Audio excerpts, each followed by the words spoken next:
The following is a Hoop Ball presentation.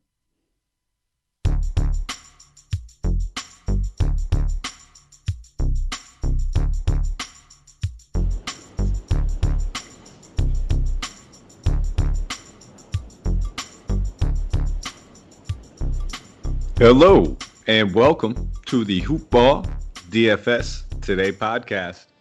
I am your host, Mike Patra. Riding solo for this wonderful Monday. We got an 11-game card on our hands. A nice doozy after we had this wonderful little Sunday four-game card. So a little bit of a back to reality smack to the face after you get one of those, as I would say, days off when it's anything less than 5 or 6. But nonetheless, a lot of news to monitor still. A lot of guys still, making debuts, and we're kind of seeing some of that happen tonight with the Orlando Magic. I say tonight as I record this the night before, Sunday night. Nice early look for everybody. And you might hear it in the background. I'm trying to do my best. Hopefully the audio doesn't get interrupted or picked up too much.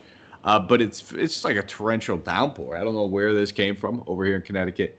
But we are just feeling it. It is just dumping gallons and gallons of rain on the roof, it sounds like. But we're going to power through this, and hopefully, like I said, doesn't get affected too much. But before we jump into anything, just a quick shout out to our presenting sponsor, mybookie.ag. If you guys haven't checked them out, head over there to mybookie.ag. They are absolutely fantastic. They are the number one sportsbook out there. And you hear me say it often, the only one I'll give my stamp of approval. A lot of places out there. We've had many sponsors reach out, but we wanted to work with MyBookie because they are the number one. They are the easiest one to back. And if you guys head over there and use that promo code HoopBall on your initial deposit when you sign up, you'll get a 50% deposit match on up to $1,000. So they will give you a free $500 if you want to put $1,000 in there. They'll give you $250 if you want to put $500. Whatever it is, they'll match it up to 50%, up to $1,000 if you use that promo code HoopBall, HOOPBALL. All right, we'll jump in this. The only thing that's going to slow us down is going to be the fairly often sips of water that I will need, because 11 games, you guys are going to hear me talking a lot here. So I do apologize. Santino, I know, will not listen to this show because him hearing my voice for this long, he says it's painful, but what a nice friend I got. First game on the docket, Indiana Pacers traveling to Washington. They're going to take on the Wizards in this one. For the Pacers, Doug McDermott is questionable, while T.J. Warren is ruled out. And for the Wizards, Davis Bertans, Thomas Bryant, Ish Smith, all ruled out. Bradley Beal is questionable. As of right now, we do have a game total, 215.5. Pacers favored by 4 points in this one. So we'll start off with the Pacers in this one. No real news outside of Doug McDermott. If Doug McDermott does get ruled out, we probably just see a little uptick for guys like Jeremy Lamb and Edmund Sumner. Sumner having one of those better games, hitting that big shot not too long ago. But neither one of those guys really intrigued me too much. If I'm going anywhere on this team, it's probably just going to be the top dogs. I mean, Karis LeVert finally starting to get back into the form. Getting the shot attempts up is the most important and the most secure thing I want to see. But when he's the same price as Brogdon, it's hard for me not just to want to lean over to Brogdon for the sense of security. He's pretty much been turning in at least 35 DK points over the past 3 out of the past 4 games. So I like that floor. I like this matchup. It's a pace-up matchup for him. Although the totals is not the greatest, it is still a pace-up for him. So I'll take a look at Brogdon. I prefer him over Karis LeVert. Both of them are very, very much options. Outside of those two guys, I'm not paying up for Sabonis on this slate. Just too many guys I like. And same thing with Turner. We'll talk about several centers that we can get to. And you're going to hear me keep it pretty brief and short with a lot of these teams. And I'm not going to mention too many names. And it is because we have 11 games. 22 teams is a large player pool. If you don't cut it down, you're going to cause yourself more headaches than you need to. And when push comes to shove, I can't play everybody. But we'll slide over to the other side of the ball. For the Wizards, Bradley Beal being questionable is the big news. Obviously, this is the first game, the standalone 7 p.m. Eastern Standard Time game. We should have this news. If Beal sits, Westbrook at 11K, I don't care about the matchup. I'll have a ton of interest in him. The usage, everything would be there for him, obviously. And, with all these other studs on the slate, yeah, you could still avoid him at that point. But I'd probably be looking at, my GPPs, I'd probably be 40-50% shares on Westbrook if there is no Beal. I will have a fair amount. I'll pivot off him to some other studs, don't get me wrong, but he will be one of my favorite.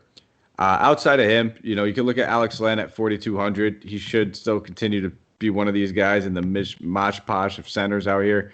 I don't really have a ton of faith in any of them, but knowing that they're going against Indiana with Miles Turner, with Sabonis, we got to expect that the combination of Alex Len and recently Gafford outperforming all of them, but who knows who gets these minutes. So it's probably best to be a stay away situation. If for some reason we hear Gafford starting, then maybe we consider it. But I don't know if we need to go to too much here. Obviously, if Beal sits, we will see the usage spread out a little bit. A ton of it will probably trickle off to Denny. A couple will go, usage points will go to Matthews.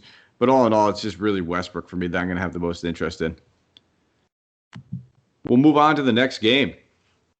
New Orleans Pelicans traveling to Boston, take on the Celtics in this one.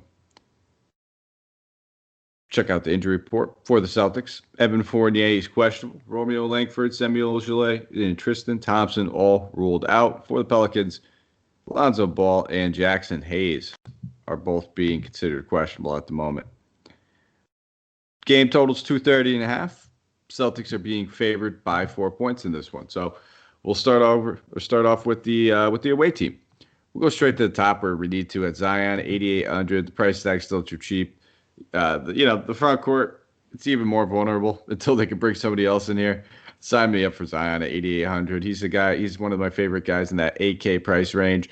Reason why you don't necessarily need to go just double stud. A lot of people might just go with 2 studs, try to get Westbrook, and then try to get somebody around that 10K, if not more than 10K range. And you don't need to. In my opinion, just kind of looking at this slate, a lot of the value I like is in that mid-4, low-4 range. And then a lot of the guys I can see exceeding 50 plus are actually in that, mid-8 to high-8 range, even the low-9. So Zion being one of those guys, 8,800, it's just a fantastic matchup. He put up about 50 DK points in this matchup earlier in the season, dropped a cool 28 and 10, but this dude just can't be stopped right now. He just looks like a force. I saw on Twitter, very Shaq-esque people are saying, and you really can't argue with that just because he's just simply using his body like a force. That's it. You can get his way. You could try. It's not going to do much for you, though. Some of these other options, Brandon Ingram at 77, I'll probably take a pass. I'd rather, avoid playing too many wings going against the Celtics. I think there's just better spots that we could target in that case. And then, Nickeil Alexander-Walker's price tag starting to get up there at 58. So I don't see myself going to him too much. The minutes will be there. As long as Lonzo's out, if Lonzo comes back, you can avoid him completely. But at 5,800, there's worse options. I mean, he's been turning out 30 plus over the past 3-4 games. So he's hitting that value. It's just not the matchup I really want to target too many wings. All right. Excuse me. Sip of water. On to the Celtics over here. Evan Fournier coming into this rotation won't really affect too many of these starters. So it'll mostly just affect some of the second and bench unit guys. Maybe it affects Kemba. We'll probably see him kind of, get an uptick in minutes in the games where one of these guys sit. It'll allow them to and afford them to rest these guys a little bit down the stretch if they want. That's why it's a big addition. At the top, Jason Tatum, 8,600. I love the matchup. I'll just take a pass knowing Zion's only $200 more. If I was going to go anywhere, I'd go to Jaylen Brown at 8K. I always just play Jaylen Brown over Tatum. Just no real preference. It's just usually about $600 to $800 price difference, and I think they both have similar floors and ceilings. Played 40 minutes in the matchup early in the season, put up 46 DK points on 25, 9, and 6. So up-pace matchup. We already touched on that, so sign me up. I don't mind him. And then looking at Robert Williams, everyone's shiny new toy. It's just, who's shinier, him or Moses Brown? And that's what we had to look at the other night, and that's what we'll have to look at tonight. I'm sure both these guys will draw a fair amount of ownership. Look for a good bounce-back spot, though. Didn't really get much done. That's the thing about Robert Williams. He's not going to do much on offense. He's really just going to be putting a couple tip-ins. It's his defensive numbers. It's the rebounds. But one would imagine he's going to have to play a fair amount with Zion on the floor. These guys, two kind of bowling ball type players. So I expect as long as he can stay out of foul trouble, which he's done a fairly good job at, and that's been one of his problems early on in his career, but hasn't exceeded 2 fouls over the past 4 games. So 6,700, I'm expecting a good bounce back spot for Robert Williams. And if some people are afraid to, kind of look back at him after getting burnt a little bit, don't be. You can go right back to him. So it'll be Brown and it'll be Williams. Next game. Minnesota Timberwolves traveling to Brooklyn, 7:30 Eastern Standard Time game. Now, we don't have all the game totals yet released, but this one, it's probably going to be one of the higher ones, if not the highest of the night. 240.5, Brooklyn being favored by 11.5 points. So, injury report, Spencer Dinwiddie, Kevin Durant, Landry Shamet, all ruled out. Josh Okogie and D'Angelo Russell have been ruled out for the Timberwolves. So, Kyrie Irving expected to rejoin the team and be available for this game. As well, Malik Beasley came back and made his return in the last one, played about 29 minutes. So they said that he was capped around 28 to 30. Look for that to probably get bumped up a little bit, especially if this matchup stays competitive. We'll start off with the Timberwolves. Touching on that right there, those are the two guys I'm going to be looking at. It's going to be Malik Beasley, 6,700. For every reason, this dude was pretty much leading the team in usage before he got suspended. He's probably going to come back and just look to take that Anthony Edwards role right back into his own great hands. So looking at, 30 minutes in the last one, he could easily get back up to, I wouldn't say 38 like he used to play, or 37, but if we're looking at 32 to 34, anywhere between 15 and 20 shot attempts in this Brooklyn matchup, sign me up at 6,700. I like Malik Beasley, and I like Karl Anthony Towns, but like I said, it's going to be hard to get a lot of these guys in there. I think both these guys are absolutely fantastic plays, and if you can't afford Towns, go looking at a guy like Beasley is certainly not a bad thing to do. If you want to go back to Edwards, you certainly can. He's still going to take a good amount of shot attempts. He took 22 in that last one. I expect it to kind of normalize between Beasley and Edwards. Eventually going to probably shift a little bit more towards Beasley. Other than that, GPP flyers on Ricky Rubio and the occasional upside in the 40, 50-point game, but I'll probably pass in the grand scheme of things. On the Brooklyn side of the ball, this is just a fantastic matchup for both these teams. Neither team really plays little to any defense. I mean, we might see that change with Brooklyn. Just kidding. They kind of brought in a lot of guys that aren't very good at defense. But James Harden, 10-9, regardless of Kyrie Irving being in this lineup, he's very much in play. Yes, the 30 shot attempts might not be there. I'll probably go back to playing a little bit more of a facilitator, and we might see more of those, 15 to 18 shot attempt type games. But it's still James Harden, 10-9, sign me up. I'm okay with playing him. If I'm not playing Westbrook, I'll probably have a couple shares of him. I prefer him even over, I think, Doncic. I got to kind of see how I feel about that, though. We'll get to him in a little bit. Irving at 9-8, I'll pass. Just too many guys. I think I touched on a few. I like Zion for $1,000 less. Wouldn't be surprised if he outscores him just in raw points for $1,000 less. Outside of those two guys, I'm probably not going to be taking too many shots. Blake Griffin getting his minutes up a little bit, played 20 in that last one. Could see that go up a little bit so far in these games. He's been with Brooklyn 3 games, 15, 19, 20. We could see 22, 24. And if we do see that at 5,300, that's not terrible. You could easily exceed that value, but we don't know. You're kind of banking on it, and the ceiling's a little bit capped. So maybe if you're looking at him in cash, but even then, it's kind of too hard to trust in cash. That's probably it. As soon as we get 2 of these studs back in the lineup, we could kind of start to cross other guys off. We know where the usage is going to go, and we know the guys that we want to play. Outside of those two guys, there's just very, very little shot attempts to go around. On to the next one, another 7:30 Eastern Standard Time game. Miami Heat traveling to New York, take on the Knicks in this one. So we'll go to the injury report for the Heat. Goran Dragic is probable, while Udonis Haslem, Kendrick Nunn, KZ Okpala, Victor Oladipo all ruled out. Gabe Vincent is probable. For the Knicks, Reggie Bullock, Julius Randle, both questionable, while Terrence Ferguson, Vincent Poirier, and Mitchell Robinson are ruled out. Poor Mitchell Robinson, the guy cannot catch a break, comes back from a fractured wrist just to break his foot.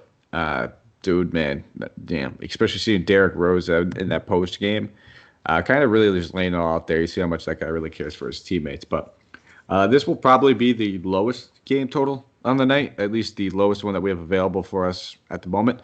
208.5, and Miami's being favored by 4 points. Despite it being a low game total, doesn't mean that there can't be some decent value plays that we can look at. Starting off with the Heat, we'll start off with the away team. Knowing that Victor Oladipo is still not available, and then you got Kendrick Nunn dealing with that ankle sprain already ruled out. We should see a few extra point guard minutes be available, and we kind of saw Tyler Hero take advantage of those ones in the last one. So at 5,800, I definitely like some Tyler Hero. Played at least 33 minutes over the last 2 games. Definitely going to get a little uptick. Dragic will cut into that. If you wanted to play Dragic, I wouldn't fault you there. But Dragic is more of that, kind of just that scorer at this point in his career. He's not really as much of a facilitator. You'll see a couple of these games where he drops 8, but that's few and far in between. You don't see many of those. Usually floating around that 2 or 3. I think that just having the playmaking ability of Tyler Hero in the starting lineup might just help them out a little bit. But I don't mind looking at either one of those two guys. Outside of them, I'll definitely look for some value. I was all over Trevor Ariza in that last one. I wish I had more. But, not going to be greedy. Put up 41 DK points at 31 minutes. They didn't land LaMarcus Aldridge. We all know that now. Ariza is probably going to be one of their main options at power forward going forward. After shipping Kelly Olynyk. So back-to-back games with 30-plus minutes, 4,500. You could play him at power. Oh, no, they took away small forward eligibility. Only power forward eligible at this point was small forward eligible, but still a fantastic play at 4,500. I will have some shares. And then, looking at Butler, Bam, you could go to him. I don't mind them. Anytime I see Butler going against Tibbs, I get a little bit more excited, just a little narrative involved. And then again, Bam just feels like he's slightly underpriced in a matchup where he's exceeded this value twice already this season. So I can see playing these guys, just a low total. I've already touched on a few guys I do like in this matchup. And it's going to be two tough, hard-nosed defenses, not games that we're generally too enticed about, that we're trying to, overload on, especially with 11 games. So, don't get too crazy. Don't go overboard, but if you want a guy, sure. On the Knicks side of things, we'll slide over there. Randall's obviously the big news that we're going to be monitoring. We're going to need to know what's going on with him. We already saw what kind of happened without Randall in that last one, and it was just Tibbs played his guy. Taj Gibson came out there, played 30-plus minutes. He didn't disappoint DFS players. I mean, he came out and put up a solid, almost 30 DK points. And at 4,200 power forward center eligible, very Trevor Ariza-esque. If there is no Randall, he'll play. I don't expect if there's no Randall, if this game stays close for very long, but he'll play. Outside of them, I'm not going to go to, the whole bear. You can go back to Burks. He's starting to get bumped up, though, at 6,500. I'd only look at either one of those guys if Randall's out. But I think we could definitely look at Noel. Not the best matchup going against Bam. I know that. Not something that we normally want to pick on. But no Mitchell Robinson. Noel's back to being the starting center. And at 4,800, if he's going to play 30-plus minutes, he's basically got a floor of about 20 to 25 and just rebounds and defensive stats alone. Anything else is just a cherry on top and a bonus. So there we go. We got some value. A couple guys in this game alone that are going to be less than 5K that we could target for some one-off value. Next game, 8 p.m. Eastern Standard Time game. Toronto Raptors traveling to Detroit. They're going to take on the Pistons in this one. As far as an injury report goes, does not look like we're going to have anything for the Raptors. They are on the second half of a back-to-back. But for the Pistons, Killian Hayes, Jahlil Okafor, Dennis Smith Jr. all ruled out. Ryan Magruder is doubtful. Jeremy Grant is probable after that quad bruise, forced him to leave a little bit. We have a 219 game total. Toronto being favored by 4.5 points in this one. So we'll start with the Raptors. Kyle Lowry was scratched. He's ruled out due to right foot soreness. Kind of going to have to monitor that. If he is ruled out again, pretty much know what's going to happen. It's going to be the new acquisition of Gary Trent Jr. Joining Fred VanVleet in that starting backcourt. Never have interest in Gary Trent Jr. I just, I need more studs to be out. A little bit of a just scoring reliant guy. If the shot's not falling, he's not going to be chipping in much outside of a steal or two.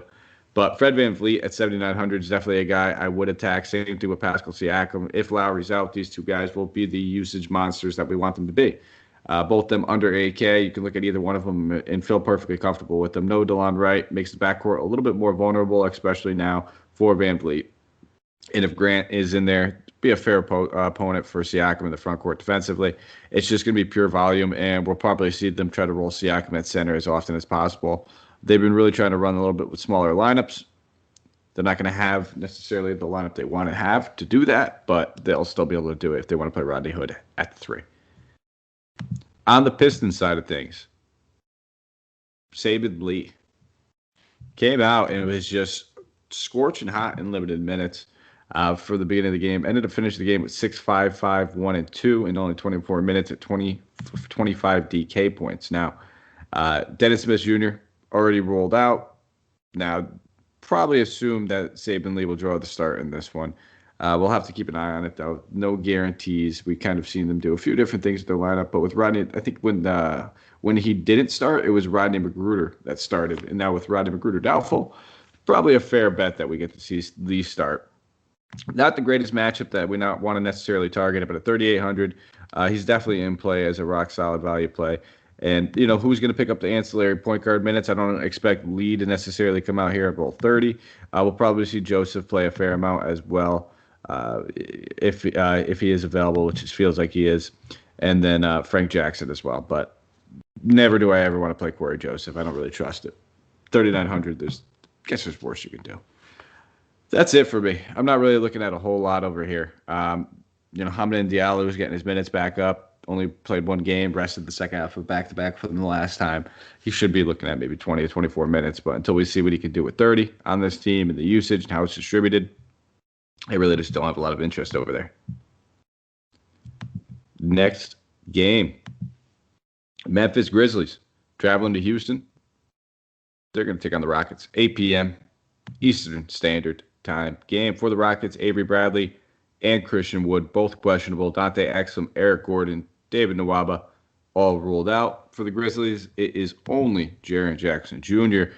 And, Santino would say right around the corner, but the updates keep getting worse and worse. I feel like he just might be jinxing them because now they're saying end of April for Jaren Jackson Jr. 221.5 game total. Grizzlies being favored by 5 points in this one. Jonas Valjean is 7-7. I love the matchup, just not a one I'm going to target him in. They'll probably end up trying to go small regardless, and even in the moments that Christian Wood's not on the floor, I just don't see him playing much more than 25 to 26 minutes. We're really hoping to get 30-plus when we're paying that price tag for Joe Val. John Morant coming in at 7-5, only a hair less. Again, John Wall isn't necessarily a defender he used to be, just not a guy that I necessarily also need to pinpoint. I don't mind it, but we talked about a few other guys, even Van Vliet for only a couple $100 more in that previous game. I prefer him. So when push comes to shove, I just don't see myself having a ton of Morant, but I wouldn't fault anybody that did. He has plenty of upside that can get it done. If I'm looking anywhere, though, it's probably going to be these ancillary backcourt guys. Grayson Allen at 4,600 should continue to play minutes in at least the mid-20s and sometimes even in the low 30s. He gets it done in a few different ways, whether it's with steals, occasionally have those double-digit shot attempt games. But we're looking at the past 3 games. He's put up at least 25 DK points with a ceiling of 30, and at 4,600 falls into that value tier and that value range of those guys I've already talked about a few times. Trevor Ariza and a few other guys in the Miami game, Taj Gibson, if we don't have Julius Randle. But that's probably it for me. I want to play DeAnthony Melton, believe me. I just don't know what they're doing with this guy and why they don't play him more. 4K, though, it's still a great price tag. We've seen time and time again that he doesn't always need 25 minutes to hit that value. You only need about 20 DK points for a 5x return. So, he can easily get that done in 18 minutes. On the Houston side of things, right where I led off, John Wall, 8,300. Yep, I'm cool with that. I talked about playing a bunch of guys, I think, in that 8K range. John Wall definitely being one of those guys. He's only averaging about 22 DK points in his matchup this season, and it's mostly because these games have just been weird, pretty unsustainable, and can't stay close. But if Christian Wood plays, I'd have a lot more faith in John Wall. I would like John Wall a lot more. He just needs somebody to finish for him in order to get these double-digit assist games and keep them going. But, over the last 4 games, low of 36, high of 57, 8,300. It's kind of hard to imagine him not coming close to paying off that price tag with the upside of always exceeding that. Right now, savings goals might feel out of reach, but with the U.S. Bank mobile app, we can help you put money aside in a way that won't make you miss it. Using personalized insights, you can save in a way that works in real life and all the curveballs that come with it. So let's get you closer to whatever it is you're saving for. Because at U.S. Bank, even our tools are smart enough to put people first. U.S. Bank. We'll get there together. Equal housing lender, member FDIC. I won't be playing Christian Wood at 84. Just too many centers I like that are a little bit cheaper than him.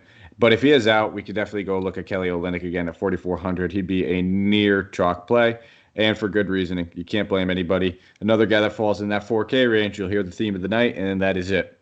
It's playing these guys in that 4K range. So I will have some shares of him, especially. I probably wouldn't have any shares if Christian Wood plays, but with no Christian Wood, definitely I'd have some shares. All set with Ben McLemore, unless for some reason we hear he's starting and playing 30-plus minutes again. But with Kevin Porter Jr. back, I doubt that happens. And you could look at Kevin Porter Jr., but I just prefer to play him when John Wall sits That way he's playing more point guard. I want that usage to be a little bit higher if I'm paying 6,400 for him. All right. Oof. Exhale. I feel like I just again apologize. Thank you guys for tuning in and listening. I mean, if you're a first time listener, they're not always a mouthful like this with 11 games on and someone flying solo, but we're getting it done. The information will be provided. We got to get the content to the people. Next game, Dallas Mavericks traveling to OKC. They're taking on the Thunder here. For the Mavericks, Willie Cauley-Stein, J.J. Redick, Tyrell Terry all ruled out. And for the Thunder, Darius Bazley. Looks like he's going to be more week-to-week with the shoulder rather than day-to-day. Luguentz Dort, he's in the concussion protocol. And Shai Gilgeous-Alexander, Mike Muscala, all four of them ruled out. Looks like Shai's going to be out for a better half of some time. And as we heard, there will be no more Al Horford. So, Thunder going full tank mode, full packet-in mode, which is going to have me a little afraid to play a lot of these Maverick guys who we just saw rest their guys. Fully looking for every reason to kind of sit Luka, sit Porzingis as often as possible.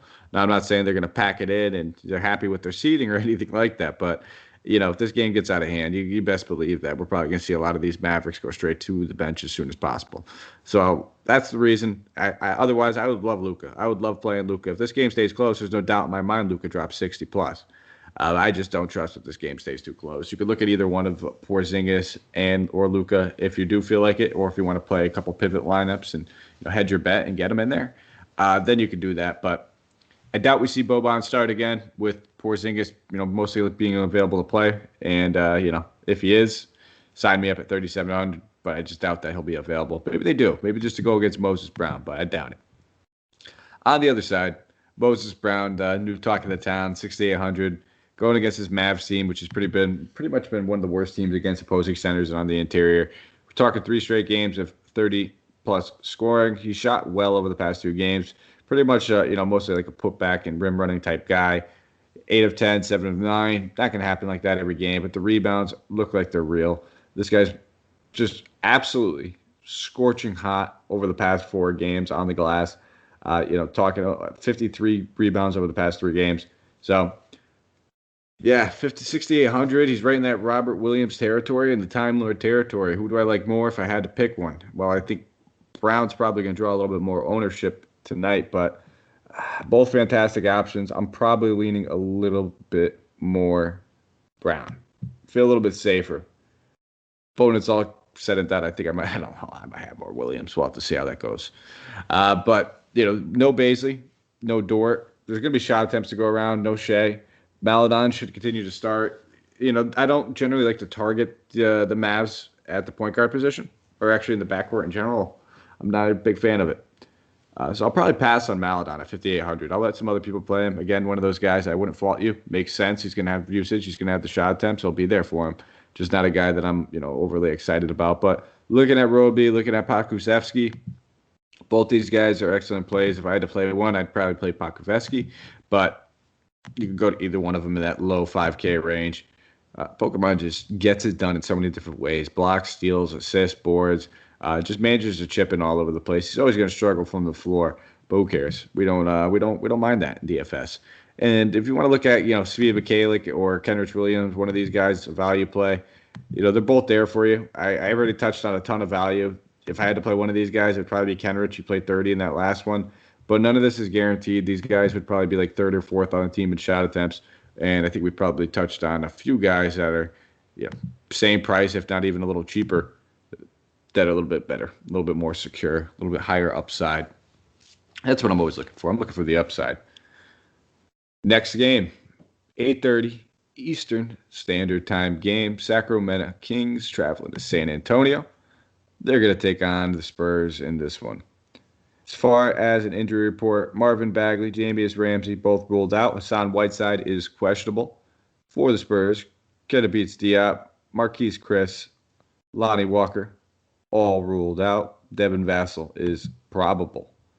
228 game total. San Antonio favored by 2.5 points in this one.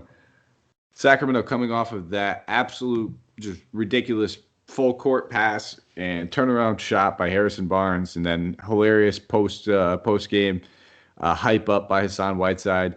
It's just it was everything. It had all the makings. So they're going to be coming in there on their high horses, feeling good about themselves. And I'm not saying they're going to get knocked down a peg. If anything, I think it's going to be the complete opposite. But Fox has just been absolute cooking. And, maybe I'm wrong, and maybe I'm just going to keep taking them off the chin, but I'm not playing them. 9,500, it's just getting up there in the price tag. And he's just been playing so much better next to Halliburton. And, maybe it's the, having another facilitator in the lineup that helps him, having somebody else be able to create for others and set up a play and set up a pick and roll, whatever it may be. He's just going to continue to just thrive next to these two guys. And this is the future backcourt going forward for this team. I don't care who comes back. Nothing's going to change that. But with all that being said, I'm not playing any De'Aaron Fox. Rashawn Holmes, another guy that's just been lights out and scorching, 7,600. Don't mind him. Just don't see myself having too many shares of him. We just talked about so many centers on the slate, and we'll get to a few more that I like in these coming games. Buddy Hield, 64. No, thank you. It's really just going to be, if anybody, Halliburton for me. I just love playing this kid. Hasn't been really chipping in too much as far as assists and rebounds over the past 3 games, but it will come. That's the thing. The shot attempts will always be in the double digits. They're usually not much higher than 12, 13. But he chips in steals, he'll chip in rebounds, he'll chip in assists normally on a night-to-night basis at 6,100. I don't mind playing some Halliburton. He's probably the only guy I'm really looking at on this team. On the other side of the ball, looking at the Spurs, nothing really changed with the trade deadline with them. We've already saw for several weeks, about a week and a half maybe it is, of no Aldridge. So we already know what this team was looking to do and what they were planning on doing. But I like to target the shooting guards going against them. So going against the Kings. Derrick White coming in here at 5,900. Just talked about Halliburton. If I had to pick one of these guys and who I preferred over the other, it would be close. My narrative streak tells me just to go Derrick White. Just trust it. And that's probably what I would do. I'll just ride my narrative streak. Just shooting guards against the Kings. It never fails me. Hopefully it doesn't let me down tonight. But either way, you can look at DeRozan, kind of fits that same build. And I'm okay with Murray. I don't mind playing Murray. But again, 7,100, I think that we have some other options that we can go to. Back-to-back games with 39.5 DK points. So guys been getting it done. Other than those main 3 core guys, if there's anybody else you want to look at, Keldon Johnson at 5,300. It's a fair matchup, but the minutes haven't been there. I don't want to just pick on Harrison Barnes, who's just been great. For as much bad things as I say about Harrison Barnes, I'll never play him. He's a guy I never play, whatever it is. Dude's just been balling. Patty Mills at 43. He's a value play that we could keep in our player pool. I'd rather him be like 36 or 37 just because we've already talked about a couple of these other guys. Around the same price tag with a little bit more upside, but he's been churning out 20 DK point games left and right. So we'll take that. Next game, Cleveland Cavaliers traveling to Utah. They're taking on the Jazz in this one. For the Cavs, Jared Allen, Matthew Dellavedova, Kevin Love all ruled out. Taurean Prince is questionable. As far as a game total, 222.5. Jazz being favored by, buckle up, might be one of the larger spreads of the year. 14.5 points. Nothing too big, nothing too major. Looking at the Cleveland side of the ball, we'll pass here. We are all set. Nothing to look at here. No Jared Allen. We'll probably expect Larry Nance to start, but it's okay. We don't want to play any of them. We are good. If anything, maybe, and just maybe, because I believe he's going to be available, you can look at Isaiah Hartenstein. If he is available at 3,200, maybe he just plays shot in the dark GPP, 15 to 20 minutes in a blowout, gets close to a double-double. But one would imagine that it would probably just end up being like Dean Wade that ends up seeing the minutes before him. So maybe look at Wade, 4,800 though, but not a matchup I want to target too many people. I'm all set here. I'll pass. Looking on the Jazz side of the ball, obviously we can expect most of these guys to just smash this out of the park, but how many minutes do they need to play and how many will they play? Conley sat out that last one due to just routine injury maintenance. I believe it's his hamstring that they're kind of monitoring, and they're just giving him a night off here and there. But he should be back in this one. And with them being at full power going against this team, I'm just all set. This is not a game I want to target. So with 11 games, finally, I got one that I can cross off and just take off completely. Moving on to the next one. Chicago Bulls, the new Chicago Bulls, traveling to Golden State, taking on the Warriors. For the Bulls, Zach LaVine, Lauri Markkanen, both probable. The Warriors have yet to release their injury report. They're on the second half of a back-to-back in this one. So we'll have to monitor some things. I believe Steph Curry is questionable, though, for Monday's game, if I'm not mistaken. I did see that. So big news, obviously. Big news with Steph Curry off the monitor. But before we jump into them, let's start with the Bulls. At the top of the food chain, we have Nicola Vucevic coming in at 9,300. Yeah, this feels cheap for Vuk. Yeah, he's not in the Magic. Probably won't have the same amount of shot attempts, but we've heard them talk about it. He was just cooking, and as bad as the Bulls looked in that game, they just missed him a lot. You heard him talk about it after the game. There were several instances where they could have got Vucevic the ball. They just missed it. They're not used to having a dominant center that deserves the ball in the paint, who finds himself, open a lot. And they're going to keep an eye out for him. If anything, I'd expect him over the next couple games to maybe look for it even more.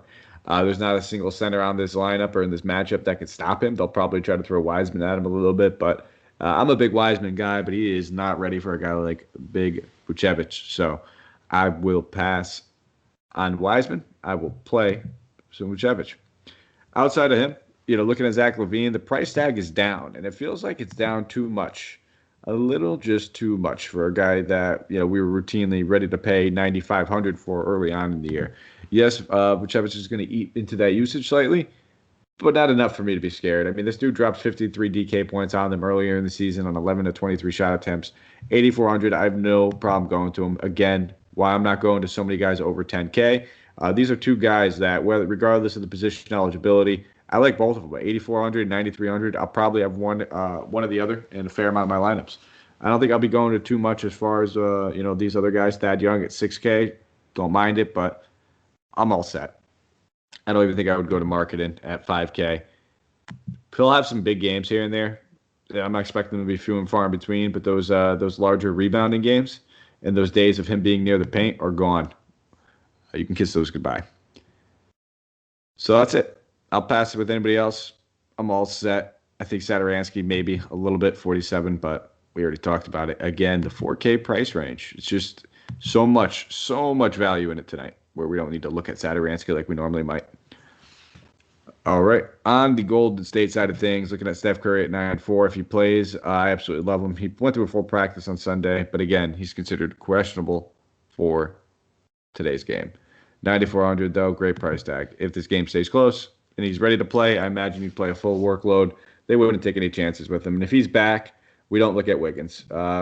Not at 7-4 necessarily. I don't think that. And obviously, we don't look at Poole anymore in that circumstance. So we'd probably take immediate passes on those if Curry returns. If Curry returns, I'll go right back to Draymond, though, at 6,900. Just another guy that we could see go back to his normal role. And if the game stays close, Draymond will play big minutes. It's just that simple. That's the one worry. If the game gets out of hand because Steph's not in it, which they pretty much need the guy, Draymond won't play as much. So I actually would like Draymond the most out of anybody on this team, but I would want Steph to play for that to happen. And if Steph plays, he's very much to play as well. It's Steph Curry, and he's less than 10K. Yeah, I'll play some Steph at 9,400. Final game of the night, Milwaukee Bucks traveling to LA to take on the Clippers in this one. No injury report for the Clippers. But for the Bucks, Rodion Kurucs, Bobby Portis, PJ Tucker all ruled out. So we saw Giannis, Middleton, Drew Holiday, Bobby Portis all missed that last game. A couple of these guys being back. That means no more Jordan Nwora explosions or Giannis Antetokounmpo explosions. We could shelf those ones. No game total, no spread for this one. We're going to have to wait and see on that one. Looking at the Bucks, fully healthy. Giannis at 10-7. He can absolutely destroy in this matchup. Don't get me wrong. I'm just going to take a pass. Just simply based on lineup construction, the way my lineups have been being built so far. If you have the money and you want to spend it there, sure. I just prefer to spend it on either Westbrook or even Harden over Giannis. But I wouldn't fault you for the competitive nature, late game hammer, all the juicy stuff that floats with it. Outside of him, though, if I wanted to go anywhere on this team, I'd probably look at a guy like Drew Holiday at 7,200. I want the price tag to be a little lower than that. It's not the best, but we see point guards time and time again take advantage of this team. And they just don't have the personnel. Bottom line, Patrick Beverley still not being available to play. You could get away with some Drew Holiday at 7,200. But I don't think I'll be going to too much overall on this Milwaukee team. It's just not needed. Not needed. And, more that I think about it, we actually might see some more Giannis. Bottom line. He might not be gone yet. We're getting a little price boost at 4K. But we still might see some more Thomas just because they don't have Bobby Portis and they still don't have, they don't have PJ Tucker for this game. So they really don't have too much as far as a backup center or a backup power forward. There we go. Thomas might be in play at 4K.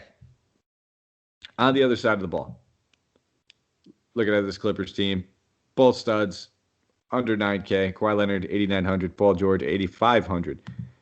If I had to say which guy do I prefer in this matchup, it would probably be George. We just see so many guys be able to take advantage of him from beyond the three-point line. George is a guy that just routinely, night in and night out, is taking 5+ 3-point attempts. So I don't mind looking at Paul George here. I think that at 8,500, I've already touched on several other guys. I prefer a little bit more than him in that price range. But if you're fixated on this game, or if you just want to get some late game exposure, you're playing one of the late game slates, then you could definitely look his way. In the front court, Serge Ibaka, big news that we'll have to monitor. He did not play on Sunday. Odds are he won't play on Monday. With him still being out, we should see Zubats continue to pretty much play the bulk of the center minutes now. I don't expect him to play a whole lot in this one. It might end up getting smaller sooner rather than later. But he's still definitely in play at 5,900. He could take advantage of this matchup. Marquis Moore Sr. is bound to fight somebody in this game. No, in all seriousness, he really might. And I don't mind taking a shot at him at 45, that 4K range. So actually, maybe we, push come to shove. I think I mentioned probably 3 or 4 guys I prefer over Moore. So I don't even know if I would land on him. And I probably prefer his backcourt mate over him a little bit more in Terrence Mann. Just knowing that this guy's going to be the new bench usage Lou Will type guy. I'm not expecting him to call him Lou Will. I don't think he is Lou Will. But he's going to be sitting there playing about 25 some minutes, some games, and 30 in others. And he could chip in so many different ways. If you just look at the box scores, 2 out of the last 4 games, the guy's double-digit rebounds. And then you look at the 2 out of 4 games, he has 20-plus points. He can get it done in a few different ways. And at 4,300, he's definitely an option that we could take a look at. If the game gets out of hand for any way, shape, or form, he is always blowout-proof as well. And I'm good with chasing these Reggie Jackson games. I got a hold of one of them. It was the one against San Antonio, and I will hop off the train after that one. You don't press your luck. Walk away from the table. Set yourself a number, and my number is 1 Reggie Jackson game. Once I get it, I'm done. I'm out. All set. Cash in. And that's it. We're all done. That's it. Cash out. Thank you guys for listening. And if you have a minute, you want to give me a follow on Twitter, hit me up on there, at Mike Apotria, MikeApotria. And while you're at it, go to Apple Podcasts, Stitcher, Spotify, iHeartRadio, wherever you listen to this. Give us a 5-star, thumbs up, rate, review. Let us know what you think. We're out here. We're grinding 7 days a week. One of the only DFS shows out here that is doing this for you 7 days a week. The originator of the 7-day-a-week DFS show. But we'd like to hear the feedback. We want to get better. If there's things that we can get better at, you'd like to hear more. We added things in here, which you'll hear me jump into in a moment, which is our player tiers. That was all fan suggestions. So we want to gear this thing up for you guys. And if you screenshot that and you tag anybody over here on the DFS team on that and Twitter, you'll be entered for a free Fantasy Pass membership, and that is over at hoop-ball.com. And what does that do? That gets you access to the Discord and all the behind-the-paywall stuff that we have over here. And now, without further ado, I had to get that in there that way because people sometimes just maybe they just want to fast forward and go straight to the player tiers. And if you do that, you don't get to hear all the good mumbo jumbo I just said. Twitter follows and all that good stuff. But we'll start with the expensive tier in this one. So, I touched on Harden. I touched on Westbrook, both those guys above the 10K mark. So I'll actually go with somebody less than 10K. You heard me mention it. So many guys I like that are less than 10K that I think that we can take good advantage of. And if I had to pick one of them, I'm going to go to Nicola Uchavich. At 9,300, I love this matchup going against Golden State. I firmly expect them to take advantage of it. I expect this to be a very competitive game. I love him. I love Levine. I love getting some action on the other side of him. It's one of my favorite games to target. I expect him to be very integrated into this team and probably early. I expect them to probably get them involved early. Like I said, they noticed that they missed him a lot. Then when that happens and you go back and you watch the film and you notice that you miss a guy several occasions, opens up your eyes a little bit, and you almost look a little bit too much. So 9,300, I think that he's a fantastic play. There's a ton of centers that we could look at, and a couple of them might even be some of these value plays. So mid tier next, we always say around $7,500 or less, so that we can still afford some of these expensive guys without having to necessarily dumpster dive all the time. And I don't see why we need to go too far. I would say Draymond Green, but we need that Steph Curry news for me to really have interest in Draymond Green. We have those rock solid center tandem between Brown and Williams, but I'll go a little off the board and go Malik Beasley against Brooklyn, 6,700. Just a high total game for a high usage guy. The minutes are kind of being monitored and limited, but that's going to get raised pretty soon. Again, this guy was suspended. He wasn't dealing with an injury. He didn't have COVID. He was just suspended. So played 30 minutes in that last one. I wouldn't be surprised if it's closer to 32 or 34, and look for him to pretty much return some decent value on that $6,700 price tag. And now for the value. Plenty of options. Plenty of options we could choose from here. I talked about a lot of these guys in that 4K range, and that's probably where we're going to end up falling and landing. I could say I think Trevor Ariza is probably going to be one of my more popular ones, one of the ones I immediately look at in a low total game. So if you want to pivot off that, there's plenty of other guys I'm sure that I've mentioned on this show. But why don't we keep it in the center tier? We'll go Nerlens Noel at 4,800. I don't love the matchup. I don't love the game total, but with no Mitchell Robinson, it doesn't look like they're landing the whole Andre Drummond. They wanted to sign him long term, and potentially I think they're willing to offer him a 3-year deal, but they didn't land him. So it is going to be Nerlens Noel who is their center of the future, especially if there is no Julius Randle. I expect him to play even more, and also open up some minutes for Tajay Gibson. But that's all I have for you guys. Thank you for listening. We will be back tomorrow. It'll be Santino. It'll be Will. They'll be crushing that Tuesday card for you guys. Let's go out there. Let's take down some tournaments.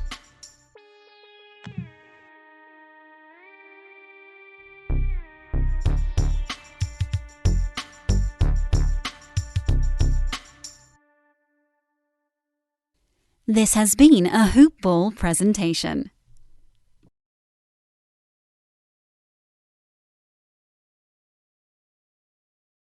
Our goals aren't as out of reach as we once thought because things are coming back. And if there's anything we've learned, it's that there's no time like the present. At U.S. Bank, we take the time to understand you, to help get you to where you really want to be by getting to the root of any financial obstacle. So you can move forward because side by side, there's no telling how far you'll go.